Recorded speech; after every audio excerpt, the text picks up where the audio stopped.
GIMP continue à renforcer ses bases car cette nouvelle version 2.10.32 est assez lourde en correction de bugs et améliore notre prise en charge sur de nombreux formats de fichiers images. Il continue à améliorer l'outil de traitement de texte et améliore aussi l'exportation des fichiers DDS, les captures d'écran sous Windows, l'ergonomie, thèmes et icônes. De nombreux bugs sont corrigés, mais pas tous, particulièrement le filtre GIMP impressionniste. La visualisation ne s'affiche toujours pas correctement. Avec le filtre figure géométrique GFIG, le bug sélectionner un objet est toujours présent avec la version de Windows. Le filtre Nova ne prend pas en cause les couleurs d'arrière-plan. Tous ces filtres sont des scripts fus. Il est dommage que les créateurs ne suivent pas les mises à jour. Ce que nous pouvons retenir de cette mise à jour, c'est lorsque nous ferons fichier et exporter sous, en sélectionnant le type de fichier, il y a un changement avec les fichiers TIFF. À présent, ces fichiers TIFF, lorsqu'on va les sélectionner et exporter notre image en TIFF, dans cette boîte de dialogue, nous allons retrouver l'exportation en BigTIFF variant format. Ce format BigTIFF est désormais supporté aussi bien pour l'import que pour l'export de nos fichiers. BigTIFF est une évolution du format TIFF original permettant des fichiers de plus de 4 Go en utilisant des décalages internes de 64 bits. Nous avons cette case à cocher pour exporter nos fichiers en BigTIFF ou en désélectionner pour ne pas les exporter. GIMP prend désormais en charge les fichiers TIFF CNJN à 8 et 16 bits lors de l'importation. Nous aurons aussi dans ces exportations, je vais fermer cette fenêtre, l'exportation en fichier DDS. Nous trouvons ces fichiers DDS ici. Certains moteurs de jeu nécessitent que les images DDS soient retournées verticalement. Jusqu'à présent, les créateurs devaient retourner l'image dans GIMP, exporter puis annuler, ce qui n'était pas un travail très pratique. Une nouvelle option lorsqu'on va exporter ces fichiers au format DDS, je vais emmener cette fenêtre au centre, on va avoir une case à cocher où on va pouvoir retourner notre image. Cela va nous permettre de retourner notre image au moment de l'exportation et nous pourrons aussi choisir les calques à exporter.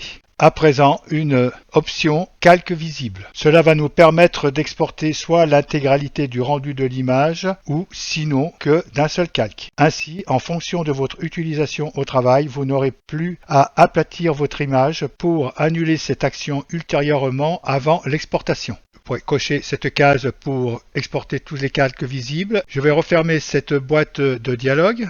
Nous avons aussi dans ces exportations d'images la gestion des métadonnées en importation de PSD. Plusieurs améliorations de gestion des métadonnées ont été apportées. L'un des changements les plus importants est que GIMP commencera à supprimer XNP, Photoshop, documents, Uncertained, balises, si plus d'1 millier d'entre elles sont trouvées. Ce cas est très probablement dû à un bug dans certaines versions de Photoshop ou d'autres logiciels créant des PSD fichiers, car nous avons rencontré plus de 100 000 balises de ce type dans certains fichiers, ce qui ralentissait sérieusement GIMP. Les codes XCF ont également reçu diverses améliorations rendant le logiciel plus robuste aux fichiers invalides. Dans certains cas, cela permet de récupérer plus de données à partir de fichiers XCF corrompus, protégeant ainsi votre travail. Et d'autres formats ont été améliorés, BMP, DICOM, PSE, TGA et WebP. Je vais fermer cette boîte de dialogue et nous avons aussi l'outil texte qui a été amélioré sur les variantes.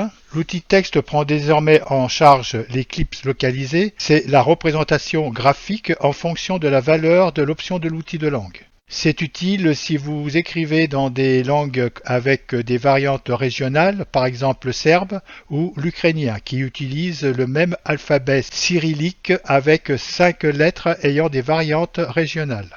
Nous voyons cet outil texte prendre différentes variantes à fur et à mesure de ces mises à jour. Je vais prendre l'outil de déplacement. Et dans cette version, nous avons aussi les ergonomies, thèmes et icônes qui ont subi des transformations.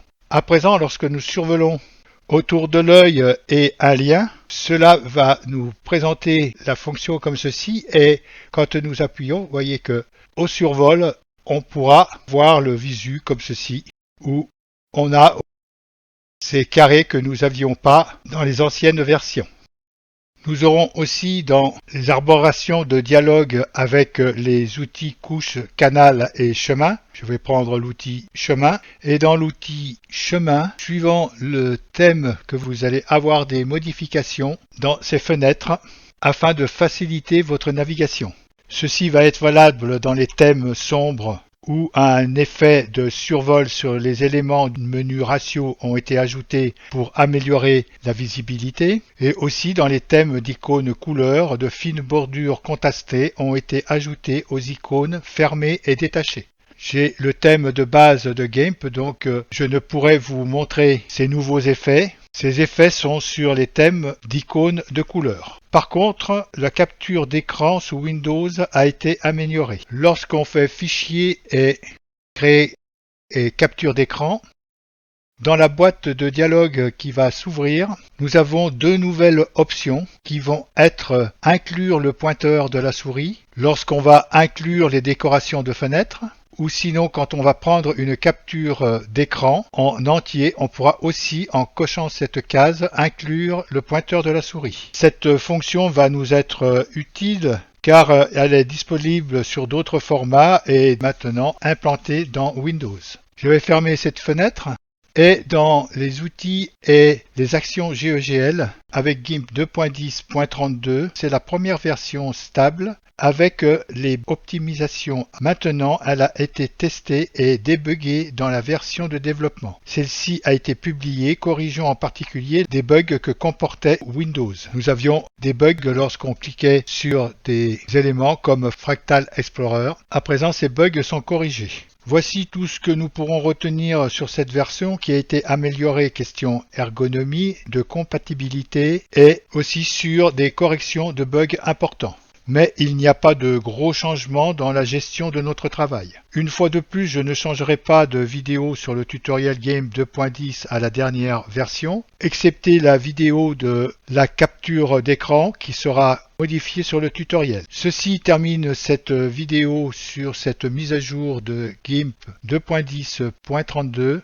Si ce tutoriel vous a plu, n'oubliez pas de cliquer sur la main j'aime ce contenu en dessous de cette vidéo. Et si vous ne l'avez pas encore fait, abonnez-vous à la chaîne, vous serez ainsi averti des nouveaux tutoriels. Je vous dis à bientôt.